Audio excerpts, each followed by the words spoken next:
our segment tonight. The Super Bowl is Sunday. Estimates are close to 200 million people will watch the game.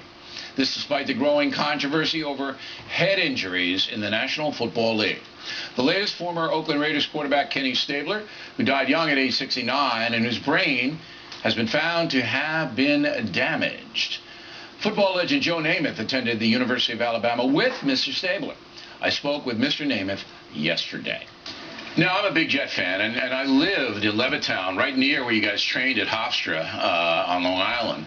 And back then, it seems to me that it was much more dangerous to be a quarterback than it is today. Bill, it was. Anybody that was in the hole or in the pocket was going to get hurt because we didn't have the kind of protection they have today. The game's improved in that category. I think we're trying to protect all the players more so than yesteryear. Yeah, because there's big money with these quarterbacks. But back then, guys like Ben Davidson, Oakland Raiders, they wanted to rip your head off and kill you. Am I wrong? God rest his soul, Mr. L. Davis had that theory with that Oakland Raiders and didn't mind talking about it to the team. They'd smash you as hard as they could smash you, and then they say something nasty to you, right? Oh, well, now what they said to us, we said right back. Some of them talked about their own, too. The result of all that was, you're 72 years old now, but injuries to you throughout your whole life. Ken Stabler, who followed you at Alabama, his family just announced that he had brain disease, that he got hit in the head so many times. But you seem, your mental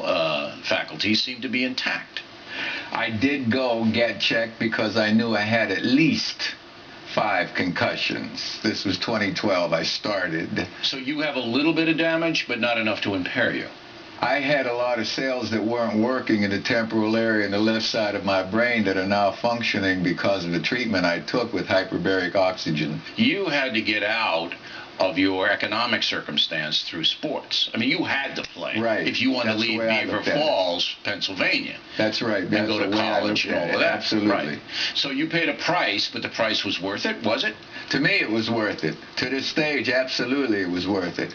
But there are those fellas that I played with that I question is it worth it to them. Now, you were loved and hated.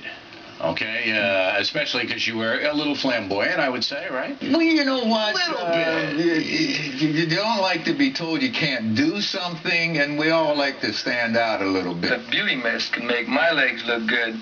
Imagine what they'll do for yours. But you were Broadway Joe, and you were cocky, and I have to confess, when I played up at Marist, I wore white shoes like name. So my question is, today, Cam Newton, all right, is now being charged as a hotshot because he does the little dance in the end zone, which I enjoy.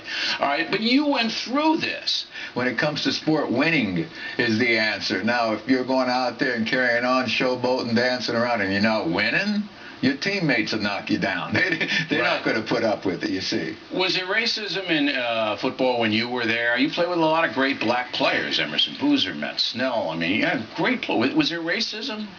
Yeah, there's always been racism. There was racism then and there's racism today, and we both know that it's not the right way to live. Hatred and anger is not healthy, but we've come a long way. But you, and I don't know how people know this, but Namath stuck up for the black players.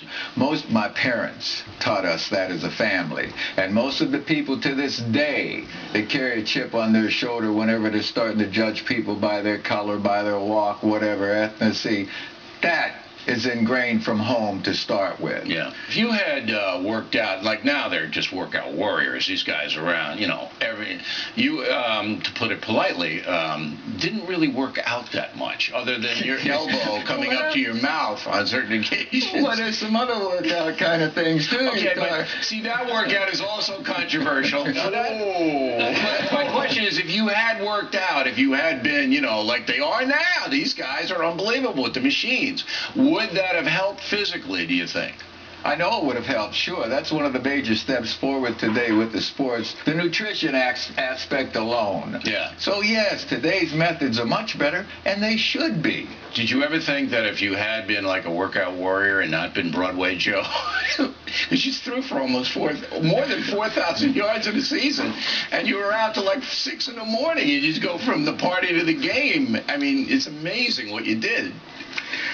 We did all right. I would change my ways. Knowing today what I know, I would change my ways. Are you sure? to some extent. Joe Namath, thanks for coming in. Thank you, Bill. And for the record, Joe Namath's a really good guy. He's very nice to everybody here at Fox News. We can ride back.